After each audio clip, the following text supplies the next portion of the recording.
சோத்திரத்தாரை சோத்திர உட்கார்ந்திருக்கிற அந்த வசனத்தை தியானித்து உங்களோட பேசுறதுக்கு அதுக்கு நன்றி. ஆதியாகமம் 12வது அதிகாரம் 2:3. ஆதியாகமம் 12வது அதிகாரம் 2:3.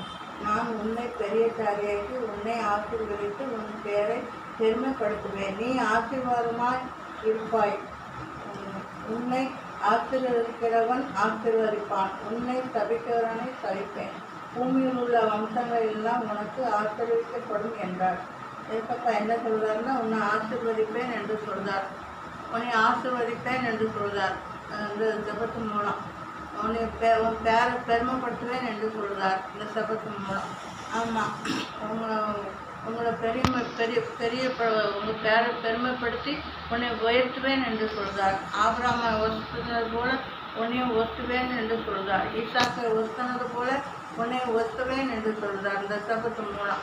ஆமாம், சாராள் ஆபிரகாமுக்கு 100 வயசில் குழந்தை கொடுத்தது ஒத்துனது போல உங்களுக்கு குழந்தை இல்லாமல் இருக்கலாம், பண கஷ்டம் இருக்கலாம், மன கஷ்டம் இருக்கலாம்.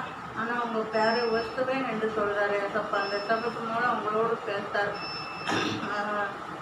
எவ்வளோ பெரிய கஷ்டத்துலேருந்து நீக்கி உங்களை உயர்த்துவார் என்று சொல்கிறார். ஆமாம், என்னை ஒத்துனது போல் உங்களை ஒத்துவார். என்னை எடுத்துக்கிடுங்க. குப்பையில் என்னைய சொந்த பந்தெல்லாம் தூக்கி போட்டாங்க. என்னைய வேண்டாம் என்று வேண்டாத கல்லாக தூக்கி போட்டாங்க. ஆனால் இம்மானுவேல் ஆலயத்தில் ஒரு மூலக்கல்லாக என்னை உயர்த்தி வச்சுருக்காரு ஏசப்பா. ஆலயத்தை கொடுத்துருக்காரு, ஊழியத்தை கொடுத்துருக்காரு.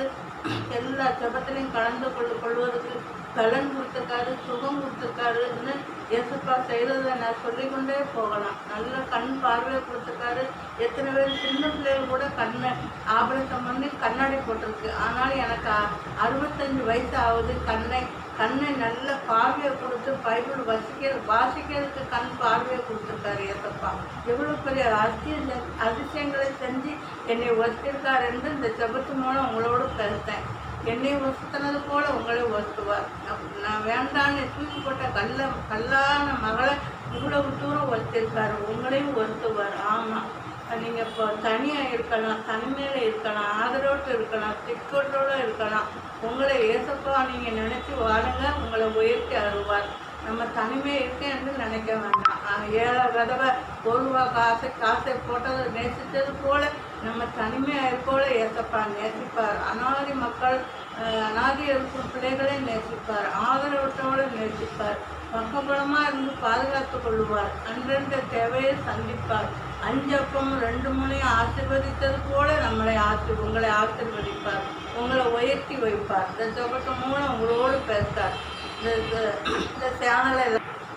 சேனலை சப்ஸ்கிரைப் பண்ணுங்க. ஏன் சப்ஸ்கிரைப் பண்ண மாட்டேங்க? சப்ஸ்கிரைப் பண்ணுங்கள்.